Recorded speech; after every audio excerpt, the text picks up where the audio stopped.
वाराणसी रोहनिया के मतदाताओं ने मुझे पहली बार विधायक चुनकर उत्तर प्रदेश की विधानसभा में भेजा कि हमारे देश भर के लाखों सरपंचों, ग्राम प्रधानों के बीच में संवाद की एक प्रक्रिया प्रारंभ करते हुए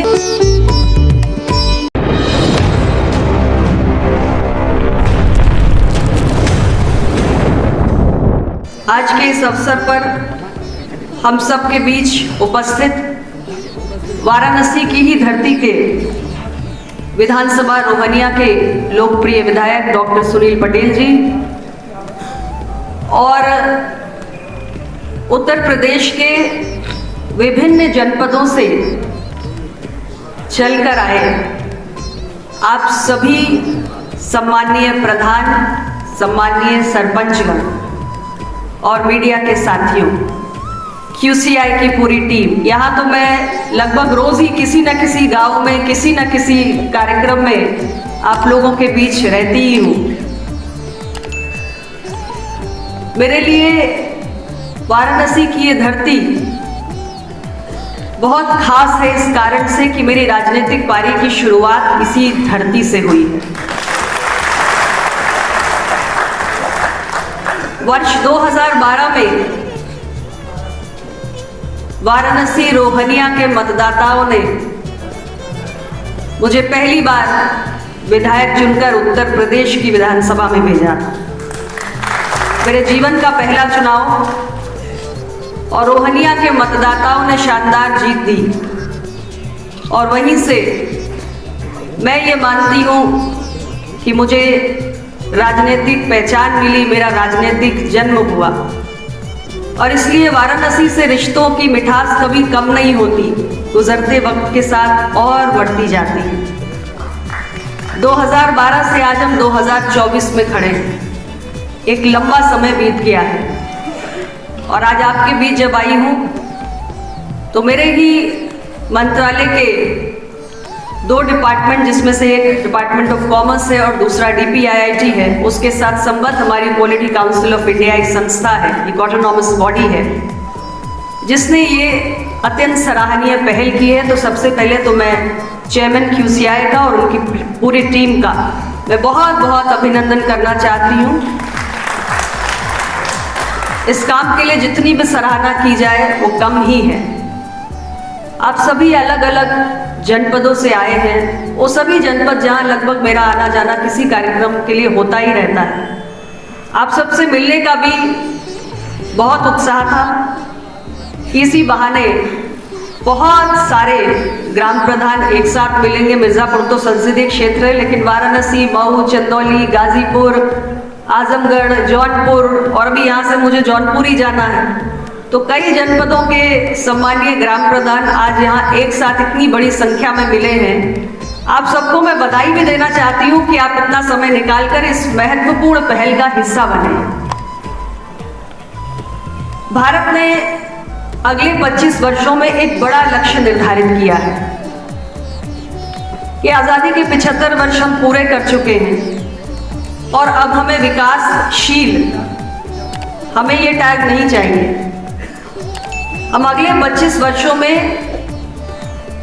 विकसित भारत बनकर दिखाना चाहते हैं। दुनिया के तमाम डेवलप कंट्रीज की सूची में हमको आकर खड़े हो जाना है, ये भारत ने तय किया है। और हमारी सरकार की ये सोच है कि कोई भी कार्यक्रम महज सरकारी कार्यक्रम बन के नहीं रहेगा, बल्कि इसे हम जन भागीदारी का आंदोलन बनाएंगे। और जब हम बात भारत को विकसित बनाने की करते हैं तो इस सपने को साकार करने का दायित्व भी 142 करोड़ भारतीयों के कंधों पर है। भारत की आत्मा आज भी गांव में बसती है। 142 करोड़ की आबादी में 70% आबादी आज भी गांव में है, यानी लगभग 90 करोड़ तो हम मान के चले कि गांव में ही है। तो जब हम विकसित भारत की कल्पना करते हैं तो ये 90 करोड़ आबादी का योगदान बेहद महत्वपूर्ण हो जाता है। और इस 90 करोड़ की आबादी का नेतृत्व कौन करता है? आप सब। बदलाव के, परिवर्तन के वाहक आप ही होने जा रहे हैं, ये आज हम इस अवसर पे आपसे कहने आए हैं।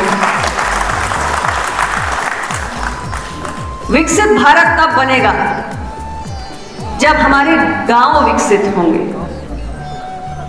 ऐसा नहीं है कि हमारे गांव नहीं बदले, ऐसा नहीं है कि हमारे गांव में विकास नहीं हुआ, लेकिन जब हम एक विकसित राष्ट्र की कल्पना के साथ आगे बढ़ते हैं तो हमें गांव में सिर्फ विकास नहीं करना है, अपितु गांव में हमें गुणवत्तापूर्ण विकास करना है। यानी अपने गांव को हमें, अपने विलेजेस को हमें क्वालिटी विलेजेस में, गुणवत्तापूर्ण गांव में बदलना है। इसके लिए आज की ये पूरी कवायद की जा रही है। मैं देख रही थी बहुत सारे तकनीकी सत्र हुए और हमारे कई कुशल वक्ता आप सबके बीच आज इस अवसर पर पधारे हैं। विभिन्न विषयों पर उन्होंने अलग अलग तकनीकी सत्रों में अपने विचार रखे हुए होंगे और आप उससे लाभान्वित भी हुए होंगे। माननीय प्रधानमंत्री जी ने 9 संकल्प प्रस्तुत किए देश के सामने, और आज यदि हम गांव के विकास पर केंद्रित होकर बात करें तो इन 9 संकल्पों को कैसे हम धरातल पर 100% गांव में उतारें, कितने प्रभावी ढंग से हम उन्हें धरातल पे उतारें, आज इस मंशा से ये पूरी सरपंच संवाद की जो प्रक्रिया है ये आयोजित की गई है। ये 9 संकल्प कौन से हैं? ये 9 संकल्प की अगर मैं बात करूं तो गांव के लिए सबसे महत्वपूर्ण है जल संरक्षण। मेरा संसदीय क्षेत्र मिर्जापुर है। अगर मैं अपने ही जनपद की बात करूं तो हमारे यहां जो सिंचाई की व्यवस्था है बांधों पर आधारित है, और इस वर्ष बारिश नहीं हुई, आप सब जानते हैं। मेरे अपने संसदीय क्षेत्र में ऐसी स्थितियां उत्पन्न हुई कि जब धान की रोपाई का वक्त था तो खेत खाली रह गए। आज हमारे लिए जल संरक्षण एक बहुत बड़ा विषय है। जलवायु परिवर्तन केवल भारत के लिए नहीं अपितु पूरी दुनिया के लिए बड़ी चुनौती बनकर उभरा विषय है, और हमें इससे निपटने के लिए प्रयास और उपाय करने की आवश्यकता है। गांव में जल संरक्षण के लिए ऐसा नहीं है कि आप सभी प्रधान कार्य नहीं करते होंगे। भारत सरकार से लेकर राज्य सरकार के तमाम विभागीय अफसर भी आपके बीच में आके बहुत सारे उपाय आपको बताते होंगे, सरकार की योजनाओं से आपको अवगत कराते होंगे। लेकिन विषय यहां यह महत्वपूर्ण है कि किसी एक ही कार्य को हम सभी यदि करेंगे तो हर व्यक्ति का अपना कार्य करने का एक अलग तरीका होगा, एक अलग शैली होगी। एक ही उद्देश्य के लिए एक ही कार्य जब हम करते हैं तो हमारे परिणाम भी अलग अलग नजर आते हैं। तो जल संरक्षण में भी बहुत सारे उपाय हैं जो आप अलग अलग रूप में अपने अपने गांव में करते होंगे, लेकिन जब हम यहां एक साथ बैठकर ये संवाद करते हैं, आप अपने साथी ग्राम प्रधानों के विचार सुनते हैं कि उन्होंने अपने गांव में कौन सा तरीका अपनाया, तो निश्चित रूप से ये जो नए नए विचारों का आदान प्रदान होता है, और खास तौर से हम जिन्हें कहते हैं कि इनोवेटिव आइडियाज और बेस्ट प्रैक्टिसेस, इसी संवाद के माध्यम से कौन सा तरीका सर्वोत्तम हो सकता है, कौन सा बेस्ट प्रैक्टिसेस हो सकती है कि जिसको यदि हमने अभी तक नहीं अपनाया, किंतु यदि हम उसे अपना लें तो हमारे अपने गांव में हम बेहतर जल संरक्षण कर सकते हैं। इसी प्रकार अन्य भी हमारे संकल्प हैं। डिजिटल लेन देन, हमारी सरकार ने डिजिटल लेन देन को बड़े पैमाने पर बढ़ावा दिया है। हम एक कैशलेस इकोनॉमी की तरफ आगे बढ़ना चाहते हैं और ये डिजिटल युग है। भारत सरकार आज से 9.5 वर्ष पहले जब मोदी जी के नेतृत्व में हमारी सरकार ने कार्यभार संभाला तो हमने डिजिटल इंडिया की बात की कि आज का जो ये तेजी से बढ़ता हुआ बदलता हुआ युग है, इसमें डिजिटल लिटरेसी का, डिजिटल ज्ञान का अपना एक महत्व है और डिजिटल दुनिया से हम अछूते नहीं रह सकते। तो अगर हमें भारत को विकसित बनाना है तो भारत की अधिकतम आबादी जो गांव में रहती है, तो उन गांव तक भी हमें डिजिटल लिटरेसी को, डिजिटल टेक्नोलॉजी को पहुंचाना होगा। और आप ग्राम प्रधान गांव के नेतृत्व करता है, गांव को अग्रणी बनाने में आपकी महती भूमिका है।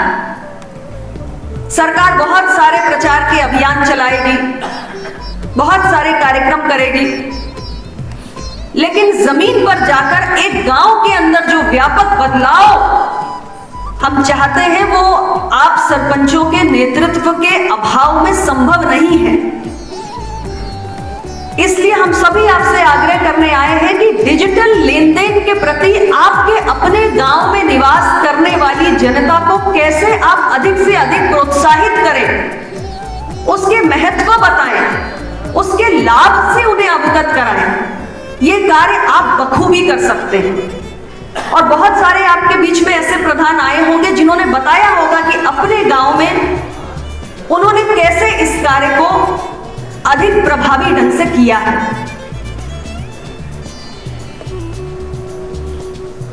प्रधानमंत्री जी ने हमें तीसरा संकल्प दिया स्वच्छता को लेकर। आज हम गांव में प्रवेश करते हैं तो सबसे पहले गांव की गंदगी पर ही नजर जाती है। हजारों गांव के बीच है, संसदीय क्षेत्र में कई गांव के बीच में जब कहीं कोई गांव का ऐसा कोना, कोई ऐसा गांव नजर आता है जो साफ सुथरा हो, स्वच्छ हो, तो स्वयं को भी बड़ी सुखद अनुभूति होती है। और बहुत सारे ग्राम प्रधान होते हैं जो स्वच्छता को लेकर अपने गांव में निरंतर जागरूकता फैलाते हैं, अपने गांव की जनता को निरंतर स्वच्छता का महत्व बताते हैं कि अगर हमारा गांव स्वच्छ रहेगा तो सबसे पहले तो हमारे स्वास्थ्य पर इसका सीधा असर पड़ता है। हमारे गांव में मरीजों की संख्या कम होगी, बीमारियां कम फैलेंगी।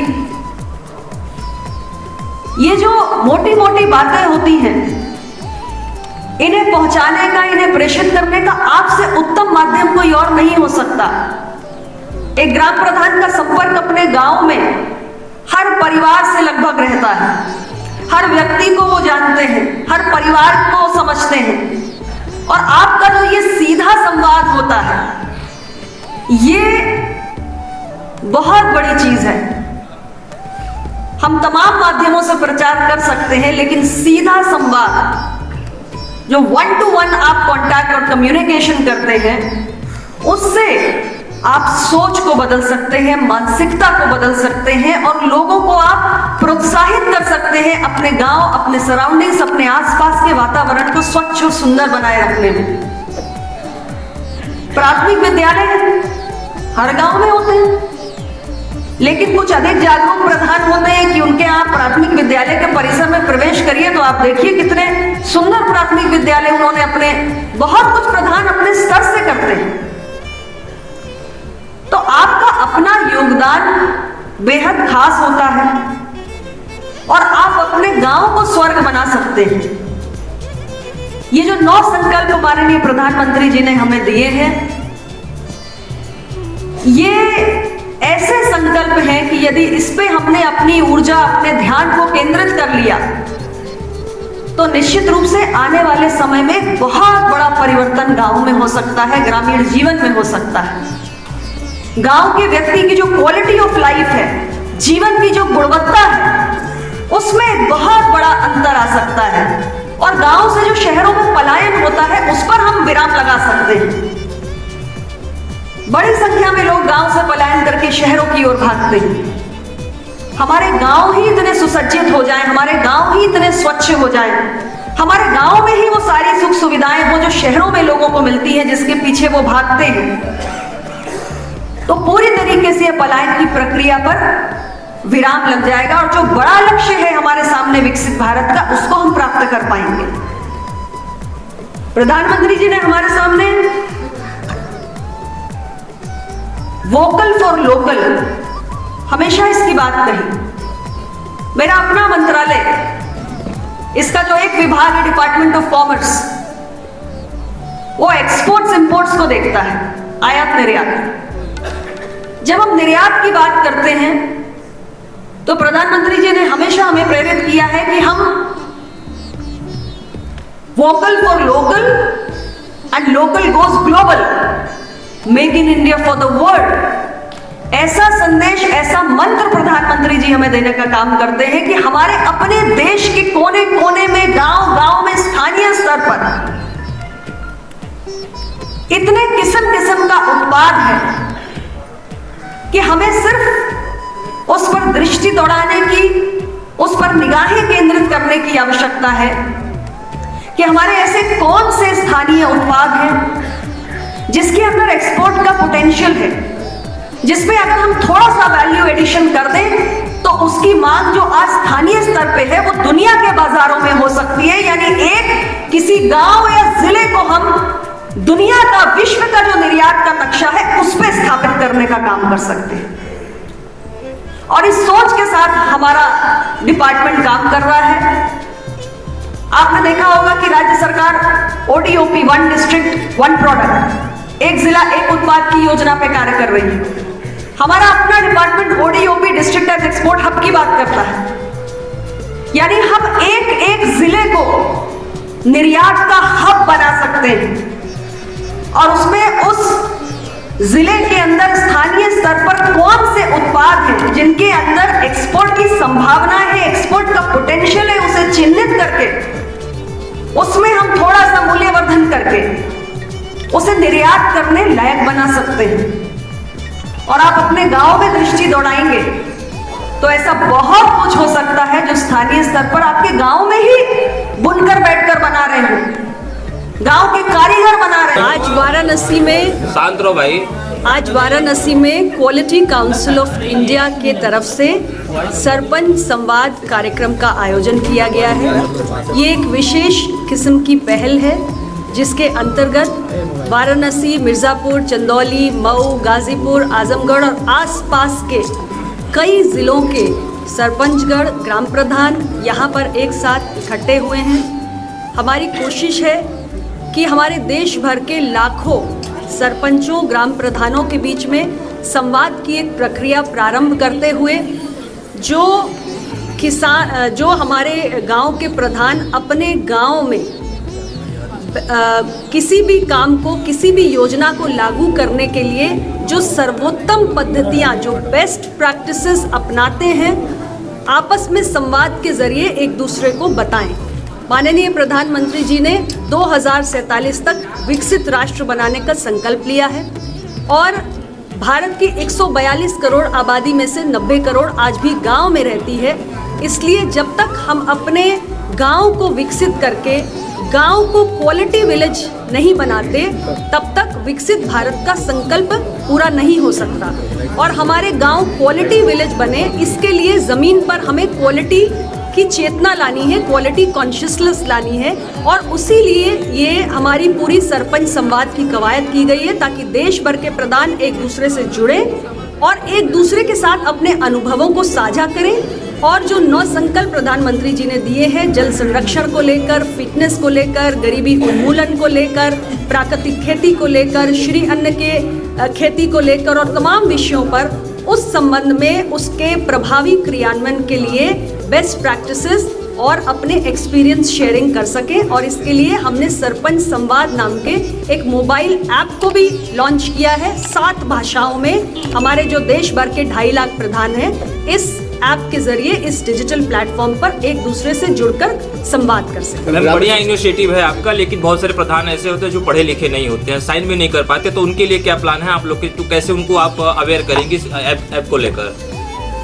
देखिए, आज का युग डिजिटल टेक्नोलॉजी का युग है और डिजिटली लिटरेट होना कोई आज बहुत कठिन बात नहीं रह गई है। हमारे राज्य की सरकार और देश की सरकार दोनों मिलकर निरंतर प्रयास कर रहे हैं कि हमारे सभी लोग जो है वो डिजिटली लिटरेट हो, डिजिटली साक्षर हो, और इसके लिए तमाम किस्म के ऐप्स जो लॉन्च किए जाते हैं उसमें हमारे प्रधानों को भी हम पूरा प्रशिक्षण दे रहे हैं ताकि वो उस ऐप का उपयोग कर सके, और इसीलिए हमने इसे क्षेत्रीय भाषाओं में भी लागू किया है ताकि उनके लिए उनकी भाषा में इसे समझना और उस ऐप के माध्यम से देश के कोने में, दूसरे कोनों में बैठे हुए सरपंचों से जुड़ना आसान हो।